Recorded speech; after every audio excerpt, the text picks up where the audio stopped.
Isra stand more of a chance, or do Splice cement themselves as top dogs? And also, can Isra start something off more early than they did in game number 1, or the first game that they played here in game 4? Splice going to start off, though. Cat on a book is going to be banned away here as we hop into Champion Select, and the Kiana going to be the answer on the red side here from Isra's Crocodiles. Also not allowed. Yuumi is kind of an interesting one. Heading into Worlds, it's like how impactful were the nerfs? You went from an 80% slow at max rank to just flat 20 at everything. Yeah. Is it going to be enough? Obviously, still pairs very well with the likes of an Ezreal. A Lucian can be an oppressive lane, but in terms of late game, the slow just isn't as impactful as it once was. But Splice on the blue side feeling necessary to ban that one away from slow on the bottom side for Isurus. Well, Xayah going to come in once again here for Cobby. Looked great on it earlier on in the day, and we'll just hop back to it. Very, very safe. Certainly something that he can make use of here, just like in any composition that Splice want to put together. I can certainly respect it. As Isurus, I want to see a change-up of how they attack this draft. Rumble, very strong at the moment, has been left open here in this particular pick ban. So is GP. Yeah, and he's going to be locked in. Bugak's going to grab that one for himself. We've already seen Wukong, of course. Yeah, the classic.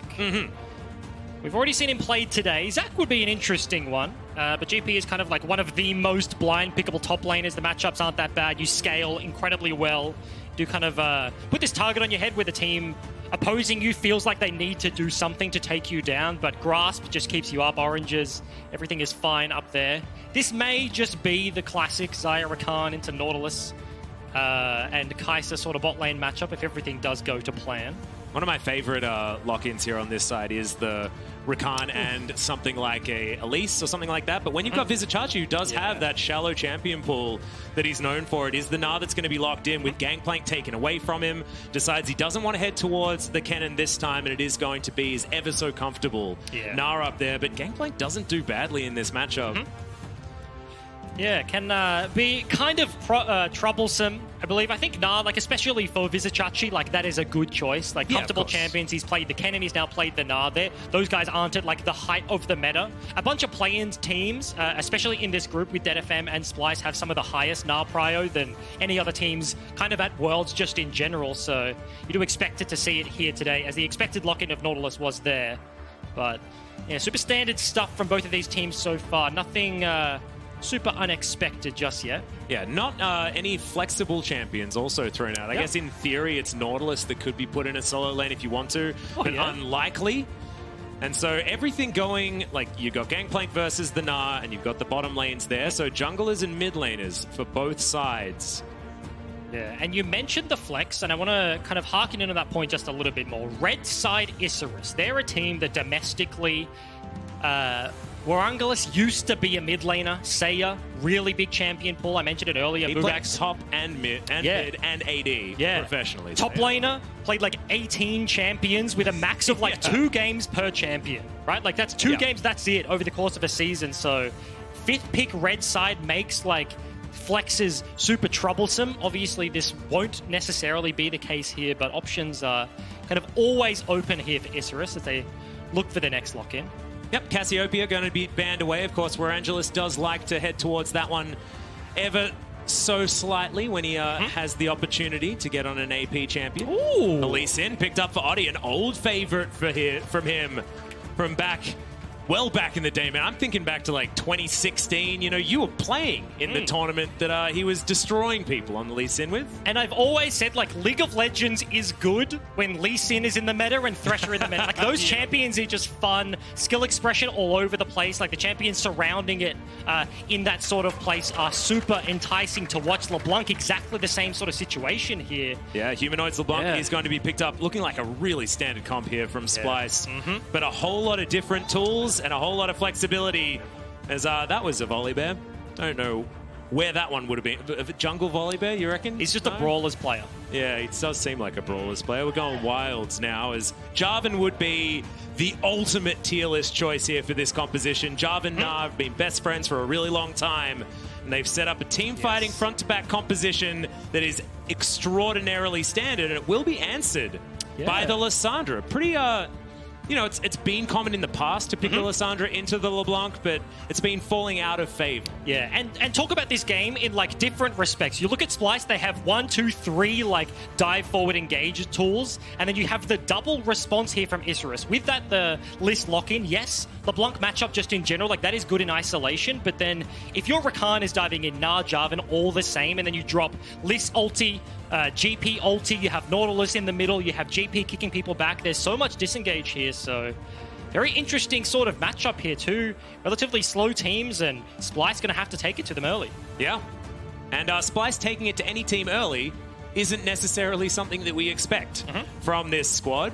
That being said, I mean, if you're talking about scaling, I think that both of these teams are going to be pretty happy just moving towards later stages of the game. I want to see more from Isurus as far as clean play, deliberate play in the early game. They can't have their shaky style that they had in their first outing in game number 4. It needs to be tidied up against Splyce.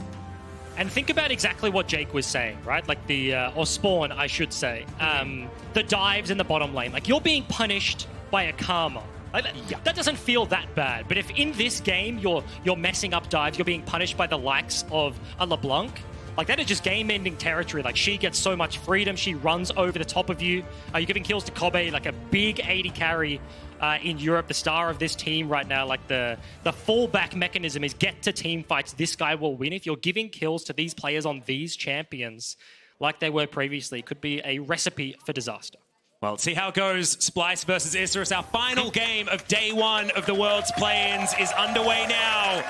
Let's see whether Splyce can go 2-0 or whether it's going to be Isurus Gaming that get that perfect scoreline.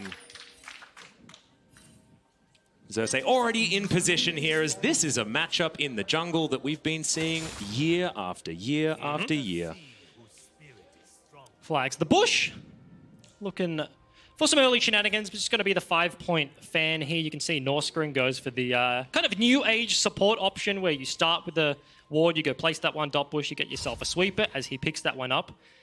Bush control in this sort of matchup where engages can come swift and fast, and the 80 carries don't really have responses, right? If a hook lands onto Kobe's Xayah, that can be a really bad time, but if a knock-up lands onto Warangelis's Kai'Sa, the same can be said. So going for a very early sweeper on Norskrin's side should give them a little bit more control of those bushes and grant somewhat more of those opportunities. You would expect, at least early, pre-6, the Xayah Rakan to be able to look for things if they want to.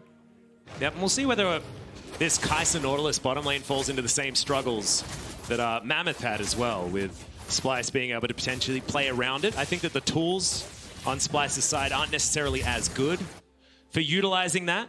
So we'll see whether Warangelis will have a higher damage per minute score than that of King. Ooh. Red buff. Does he turn left or right? I reckon he turned right. I reckon he's coming down. I reckon he's prepped. Norskrin on a ward, does not know. I want this level 2 gank to happen. So, is it on the range minion? He's going to auto it. Yep, here we Flash. go. There's the flash forward. Gets the flash in trade, though, as the dredge line goes completely wide. Yeah. That is probably a blessing in disguise. Don't know whether he wanted to go in on that one, despite having the Aftershock available. Ooh, you can see the stutter step there from Xerxes, though. He walked up, saw the blue was missing, and was like, okay, it's already gone. Realized on the minimap it was actually being taken, but... Okay, Oddie's not going to opt in for the map split. That's very often what you see with an early gank. The other jungler just like opts in for the trade, completely split the map, but that is certainly not going to be the case. But that did take a fairly long time, right? Like in terms of level 2 ganks, normally it's red buff, walk bot immediately, let's just flash, let's go, because I don't have time to waste on my first clear. That's not necessarily the case, and I don't think Xerxes is going to be super punished in this matchup, but certainly something to note. Yep, and we had a look down towards the bottom side of the map. We're feeling like that matchup relatively even. They're probably just going to farm things out. If we have a look to the solos, though, I feel like Isurus Gaming have probably got pretty decent time on their hands, right? Lissandra was picked into the LeBlanc, has always theoretically been a decent matchup with the Ring of Frost, interaction with the Distortion if ever it's used. Oh. But here we've got a fight starting here on the bottom side. Oddie gets in with the Safeguard. Grand Entrance gets Norskrin out. But the flash forward misses the Q. And now Oddie has to limp away.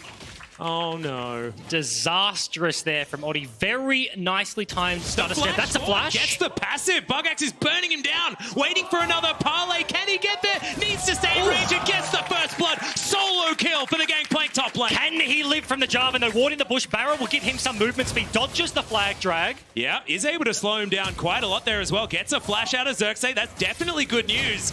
As can he juke it? I don't think he's Can he juke? He can juke it! Gets out the wave flag, bops him on the skull. Oh no! He'd done everything right until he didn't. As Northscreen goes down to below 200 health. But they do back away. An exciting early game so far. Yes, exactly what we haven't seen to get the casting the first day of play-ins. Oddie now in the mid lane. Saya can set this up, but okay, they just want the shove. Yep, going to be shoving the wave out. Baited a little bit by all the action earlier on.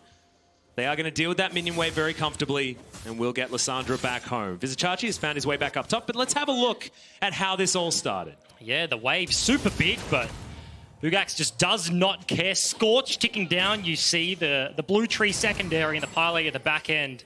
And he played this just about as well as he could, right? At the end of the day, it was the flag, bonked him on the head, dodges out from the first one, zooms away, also sneaks in the auto attack, gets the passive ticking away there, and TP from the Gnar gets himself back. That was super nice, and honestly, we'll call that one unlucky. That's the harder one to dodge. You kind of just point and click on the head, but I feel like he could have almost well. outranged it, but look, hindsight's 20/20 and all that sort of stuff.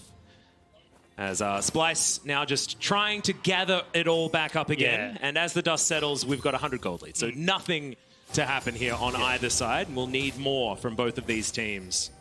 And I think gathering our thoughts is important. The Gnar was locked into the GP, right? And we've now just seen Vizicachi get straight up solo killed without jungle attention. Like, the response was there very reactively, but unfortunately the matchup not going his way. Of course, the solo kill came as the wave was dying, so you expect GP right now to be down in CS. And the bottom lane gank was almost turned around. You saw the 2 versus 2 actually getting pretty frisky down there. The flash is gone from Northscreen and a heal from Kobe. Similar sort of situation there on the other side. So both of these teams certainly coming out swinging in this one, only 5 minutes into the game. Yep. Interested to see what Rangelis can do on this Kai'Sa this time. He was so good on the Ezreal, was able to save this team on that pickup. And we know what Kai'Sa can do after she gets a few of those evolutions and a few of those items. And see how this matchup works. Yeah. Saya has Aftershock and presses W when Humanoid presses W. Cues you in the head. That was level 5 to level 6, but yeah, the resist there kind of just denying everything LeBlanc wants to do. Bottom lane receiving a bunch of attention, but cheeky pink ward. Oddie trying to outrange it here. Hasn't actually popped into vision, as you can see. Burnt an E from Northscreen, so only has 1 dash available in the W if they can find the engage right now. I thought Oddie might have been able to get a sneaky little safeguard over a wall or something like that, but instead is just going to clear out the control ward as Saya. Okay, chains connect, but the claw is pretty good. Yeah, I think the big problem is that's like a hard commit. They have no vision on Xerxes. They have no idea where he is on the map. Ultimately, God view, he was just resetting topside. Oddie could have gone for like the deep flank, like the ward hop over the wall, just commit behind, but not willing to risk it all. Yeah, slow now without the Aftershock. Does take some real damage, but gets himself to safety comfortably, and it's all going to be fine. Kobe and Northscreen just hold on to these minions to try and keep the minion wave on their side of the map very, very easily. Oddie now gets himself towards this red buff and finds it with a Sonic Wave. Xerxes already there. And it looks like Oddie doesn't want to go for this 1v1. Yes. Super difficult with LeBlanc in the position she is right now. Saya would be super long rotation away between a pink ward, but actually went in for the play, didn't get the steal. Yeah, wasn't able to, and another flag is going to come down. Now Humanoid looking for flashes to try and get the chain. Looks to offer some damage back because he can't do anything else, and Northscreen is going to grab that kill. And that is exactly it. Saya underneath his turret, 0 mana, no contest, and Humanoid commits to the play, now opening up the opportunity to get themselves an Ocean Drag. And we've had How many of these damn Ocean Drakes do we need? This is the 7th one we've had so far in the last 3 games, and Splice, they're just going to claim it. That's the maximum amount of Ocean Drakes we could possibly have at this point in the game. That is true. That's insane. Okay, so next one is going to be an Infernal Drake, and maybe that is a sign of the tides turning. Potentially, fingers crossed. I will say, as we kind of cheekily take a look into the top side, Vizicachi's clawing his way back into this one. You expect after what happened in the early phases, the matchup to not be sitting in this position, but... Yeah, Wallop comes in, and Bugak's going to eat some oranges a little bit too late. CS lead there. Gold lead, of course. Got to be there for the GP. Got the doubloons. Doesn't have the klepto. Got himself the grasp for the matchup, but now Oddie looking to shepherd his top lane through this one. Gank opportunity now. Mini Nah, no rage to be seen, so Vizicachi not tanky at all. And Control Ward is there in that brush, which is exactly why Oddie didn't feel like he was able to get in there. Can't sneak in towards the top brush either, as now Vizicachi down to about 300, but offering back about as good as he gets. That's the Mimic Chain coming in on Desaya there, and you can have Aftershock as much as you want. It's still going to do a fair bit of damage there to you. And yeah, in a rough spot right now. Say it does have the TP, but Wave going to be crashing in. You can see bot lane Prior wrestled back from Splice. Mid lane Prior has been in this way the entire game. And now blue buff being looked at. It looks like Isurus going to go for the contest here, though. Oddie still walking around in the area. Maybe looking for a pick up to Humanoid. Yep, Saya does land the ult, but instantly the cleanse comes out. Captain Jack-esque there from Humanoid as a dive towards the bottom side. It is a defensive cannon barrage, though, as Bugak is helping his team now. Svenskeren in a bit of trouble. He's burning down as slow, looking for the dredge line. On cooldown still. Can we find a Q? No, we can't. As Oddie lets that Sonic Wave go wide yet again. And no one dies, and that's good news for Isurus Gaming, but it could have been so much better. Yeah, just straight into Narnia, splits the post, that's a goal. And no... 6 points, though, from where we're from. Yeah, not bad. Good choice. Yeah, easy. As Humanoid, speaking of which, is looking for a very low health gangplank. This could be a comfortable one. Remember, there's no ultimate available. Flash? Decent flash, but the distortion is going to be there, and Humanoid locks down the kill. Splice are coming. They are looking strong, and it's 1,500 gold, the lead here for the European squad. The response on the other side, though, face check from Oddie. Yeah, it's a troubled one as well, as Oddie does get himself out with the safeguard. It's all right. We can breathe. It's fine. And you mentioned it. Cool Calm Collected looks Splice right now. The top lane matchup, flipping on what we saw earlier. They go up to clean another couple of kills. They pick up Bugak's underneath his turret. He also greeds out, burns the flash. So now Vizicachi in a decent spot, defending the dive at the same time. So that was a positive play for Splice, and they also negate Isurus's trade. So things certainly trending in their direction. Gold lead in the bottom lane rather for Zayat. 10 CS advantage here for Kobe. Certainly a good situation to be sitting in. Yep, Vizicachi catches a huge minion wave here as well as we have a look. And the jungle's pretty full, so Zerx are going to probably spend some time here towards the top side. We'll gather a blue buff over for Humanoid. Meanwhile, you've got a lot of vision actually for Splice on the bottom side of the map. So Shelly not really being much of a question mark here, despite being on the map for a minute so far. We'll see whether we do get some switched sides of the map for our bottom lanes. And I think the most important thing for me right now, 11 minutes into the game, this List matchup into LeBlanc. Humanoid just been sitting underneath his turret, distorting off cooldown, queuing him in the head, and every time Aftershock is there, you can get like a decent trade. But this is a matchup that's locked in so that Oddie can play around mid, look for a fight, rotate, dive a bottom lane or a top lane, right? And that just hasn't been the play. Isurus, their jungle attention has been bot side, it's been top side, helping out the side lanes, and Saya's received very little attention, and now you're in this spot where Sork Boot's completed. Working on the first item is the LeBlanc, and Proto Belt means he can just kind of eat waves whenever he wants if he can get into that position, but really not what you expected here. Bot lane, though. Yeah, that's the flag and drag. The Cataclysm comes in there as well as Warangelis does pop the ultimate, gets himself to relative safety, but you can't say the same for Slow. He goes down, Kobe grabs another one. That Q lands, but Oddie doesn't want it. Yeah. And Isurus Gaming are going to lose one and have no response. What does that mean for Splice? Actually continuing with the play here. Knockup is going to connect. Yeah, it's a great one under Warangelis. Doesn't have a whole lot of buttons left, but the flash was still there. And now no more defensive choices. Going to have to play very defensively as Vizicachi still going aggressive onto Bugax as well. Throws a house at him, is going to miss that one, which is helpful for the Pirate. But just take a look at the map. All 3 lanes just sitting underneath Isurus's turrets right now. Splice have complete control. Matchups trending in their direction. Dragon on the cards, 10 seconds on the Infernal. They've already got themselves an Ocean, now setting up the vision line, pushing forwards in. And you see a level lead in the mid lane, a level lead in the jungle. Splice certainly looking the goods right now. Yep. And in one of the most comfortable compositions to look like it in as well. They've got almost all of the options when it comes to what they're going to do as this game moves forward. And a whole lot of late game power. Humanoid decides to jump in onto 2 people. That's ambitious. Interesting. Yeah, ambitious is a word. Yeah. Oddie face checks a Jarvan, gets the hell out of that one. Humanoid did have to burn the cleanse. So it's not for naught. Got something in the mid lane, but it's going to be a complete concede here for Isurus. No way ability to get into this one. You can see the vision control pinks on either side of the river. Nothing to be done about this one. Yeah, and that was pinks that they prepared earlier as well, right? This is Splice thinking a few steps ahead, making sure that every objective that they're going to be picking up is lined up in a row, and they get the vision there, they do their homework. Really nice stuff here from a Splice that look like they're doing the work in the final game of the day. Isurus Gaming, it's not a game where you can sort of pander around in the early game, make a few errors, and then come out on top because you team fight better, right? Which is what they did against Detonation Focus Me. It's not the same when it's Splice. And team fighting is exactly what Splice want to do. Like historically, team comp-wise, you look at the globals and ability to influence side lanes here for the GP, for the list. You really want to be attacking individuals and then rotating to the play, as I was mentioning. But yeah, Splice are just steadfast right now. That's annoying. That's how you stop it back. Do it again. Little bonk on the back of the head. I want him to do it again. Ooh. He's not going to. Oh, and E-burnt.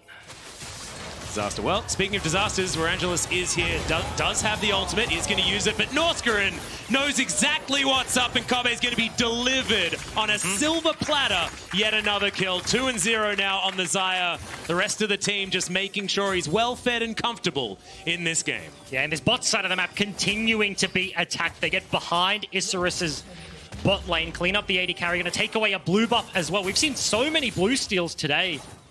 Just alone. Oddie, what? Yeah, what are you doing, Lance? All the distortions, the chains are in there as well. Flashes out of the way of Norskarin, but is going to survive for the moment. Sayer's there, protects his jungler.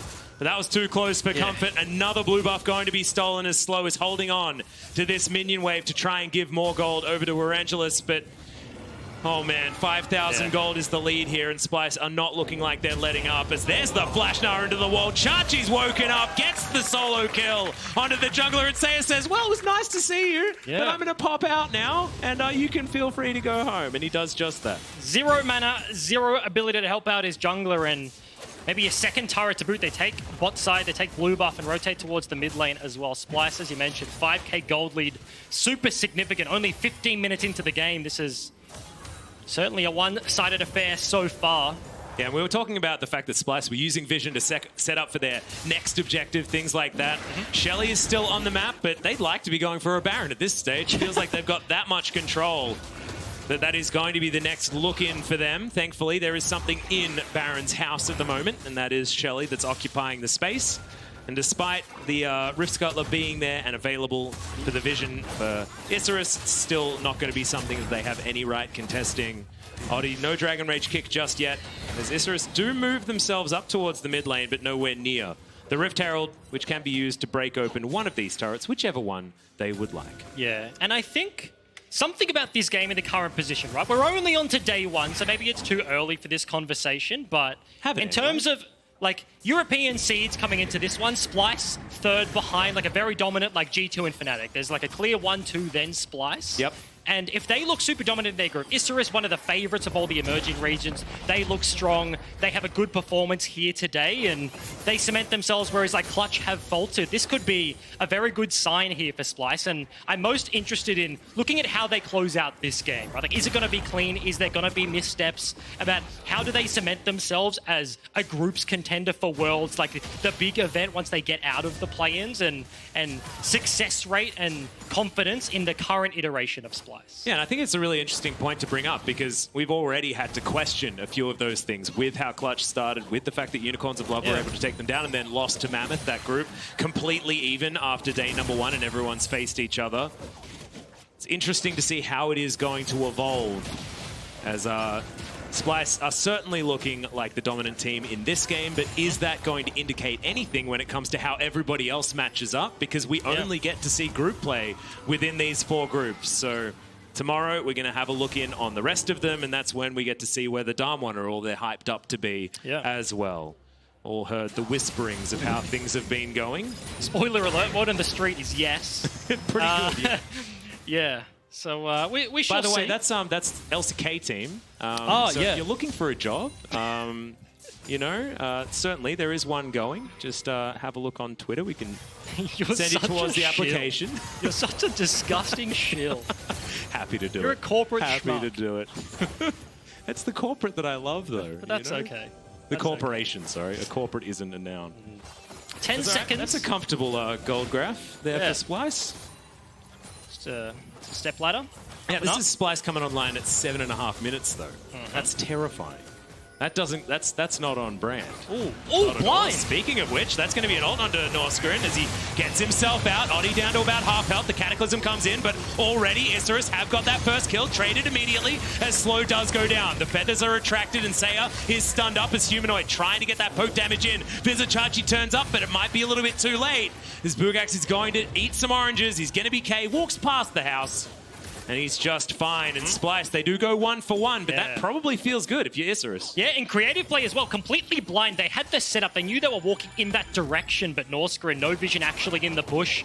Looking for that play, almost costs him the life, but actually takes down Audi, grants access to this Infernal Dragon. So in a world of triple oceans every single game, a pre-20-minute double Infernal Dragon team with the likes of Azaya, Rakan. They've got the Jarvan. I mentioned the 1-2-3 combo of Rakan, Jarvan, Gnar over the top. That certainly feels good, and team fighting is where this team is comfortable. 20 minutes on the clock. Baron is spawning. Team fights are certainly on the cards here. Yeah, and that's another Infernal Drake coming up as well. So gone are the opportunities for the triple ocean. Remember, guys, after this game, make sure you stick around. We've got the World's Countdown with Jat, Vedius, and Spawn. And this is the replay of Isurus Gaming finding the kill first. The Slow still fall. Yeah, and unfortunately for Slow, at the end of the day, just a little Nautilus in a big bad world. He just dies in the river, but the trade from the solo laners is the big news story here from Isurus. The list, the GP, the damage is sort of getting there, especially the GP, but when it comes to comparison on the other side of the rift, this is now a crit AD carry sitting on 2 items, the Essence Reaver, the IE completed.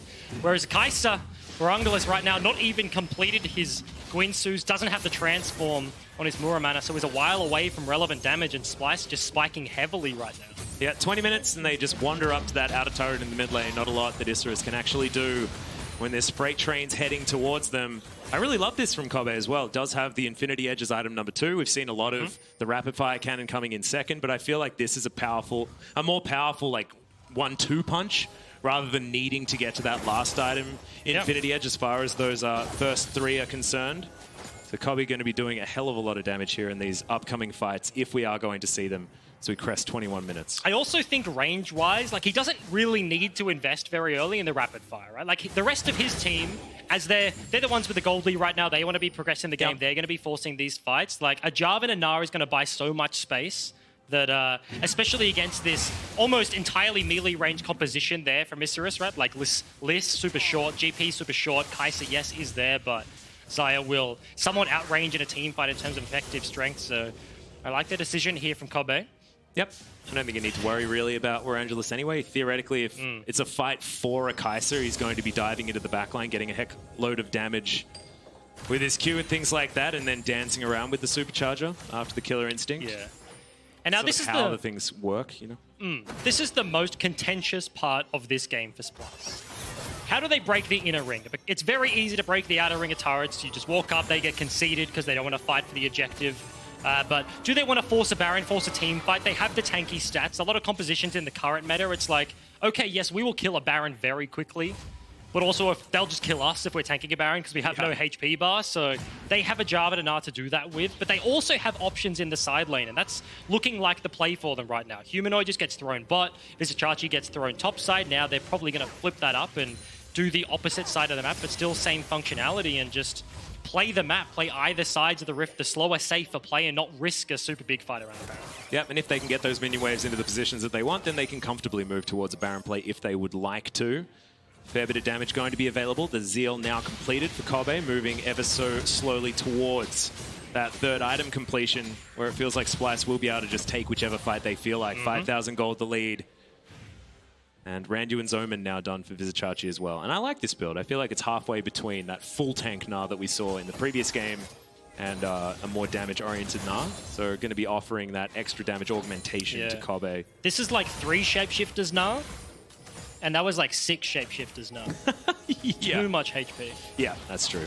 There's 6 shapeshifters now, like without a sorcerer buff or anything, giving anyone else damage. You know, that was our more recent one. As this one's got some, you know, some other stuff.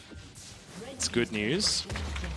Humanoid just split pushing, like you say, up towards the top side. Up there because he's the one with the cleanse, as Kobe does have to use the Feather Storm, but everyone hit. There's the kick flash, and they move back forward. They've nailed down the AD carry, but can they still win the fight? Where Angelus ults out at the nick of time to keep himself alive. He was burning down, but he's going to be safe for the moment, and Saya claws his way towards this blue buff pit. Isurus Gaming still feeling like they're on the back foot, but they're the ones with the pick. Yeah, very nice pick set up from them. Humanoid was just incredibly far away, and he still is. He's actually knocking on the door of the inhib if he sticks around after that wave, but they saw him top. They saw an opportunity. They get all of the summoners out of the entire bottom lane from Splice. Ulti, the Featherstorm was not enough to keep him alive, and yes, they burnt some buttons of their own, not flash, leave flash, so opportunities cost there, but necessary pick to take down the Xayah, because looking at the AD carry comparison, we're still not at the transform mark, right? We're waiting on the Nashes for the Kai'Sa, but 50 CS deficit is Warungalus right now after a super strong performance in game number 1 is struggling here versus Kobe. Certainly is, and they had a brief moment where Kobe was making their way back towards this Infernal Drake, but that moment has passed. Isurus are here, but I just don't think that they are going to have any chance to try and contest this. Already Xerxes has started it up. Isurus do have to concede a 3rd Infernal Drake. This composition with 3 Infernals, this is real rough. It's not often you see the concede for the 3rd Infernal. Yeah. You know, it's like, oh, they've got 2, I can't give them another one, and we'll just risk the game. Let's 5v5, like, let's go. Like, you know what I mean? Like, we have to do it, but... I mean, the chances of you losing at this stage, you know, with 3 Infernals is real low, and Bugax, he knows that it's going to be really tough. Put in the Cataclysm, Vizichachi, he just wants to get some autos in. Look at that big nut trying to get the work done. He just wanders away. And in the meantime, Kobe's down again. We found a dredge line. How did Bugax survive? That was ridiculous. Humanoid is going to be dead as well, and this might be the throw. 3 members walk into bottom lane, and he just runs away. What? Hits the W, hits the flash, hits the NOS, and just runs back to his base. And 2 picks on the other side. Is this a Baron opportunity? TP is coming from Vizichachi just to get some vision control down here. They have the relic of the pink ward, but Isurus out of nowhere find 2 picks, and they're just going to start this one up. Yep, Xerxes is alive, so he can get there to try and contest. Say is going to come in with full health, full mana. On this Lissandra, he can ult Xerxes to stop him from getting his smite in range. Chachi. Isurus Gaming, they're committing to the Baron by the looks. Wallop is going to go wide, throwing houses into this pit as the quickness bunches them all up. A huge knock-up. It's a bouncy castle in the Baron pit, but Rangelus is off the back. He's off to the side. He's untouched, but now he's not in range to do damage. Bugax, are you going to be okay? And he is. No one's going to get the Baron today, but Splice save their mishap from earlier. 3 versus 5, and they're able to claim the Baron pick back for themselves. Resets come through. Death time is gone, so map just resets across the play. Super close there. Baron goes over to Isurus. Like, this game is on a completely flipped head, but not going to be the case. Nah was really like the big point of contention here. Like, does he have flash? Can he get a double bounce onto the back line, like the 99 rage double flip? 5-man combo. Actually waits for the support staff here. Northspring comes in, gets the charm over multiple members, and yeah, you mentioned it. Kai'Sa over the wall just meant no damage, and okay. Yep, Saya going to ult himself to keep himself alive, but the Baron not going to be able to do that. It's just going to go down, and it's well shielded by Humanoid and Oscar in there as well. So things back on track. Yeah. Now for Splice, feels like they had their clutch moment after that Baron steal in game number 5. It was not being able to lock down the kill on Bugax earlier towards the bottom side. And now it's all about moving towards victory here for the European 3rd seed. Should be pretty comfy as well. After a reset, they go back. They've got some really cool items. Kobe's done with the first 3. The rest of them often feel a little bit like you don't really need them.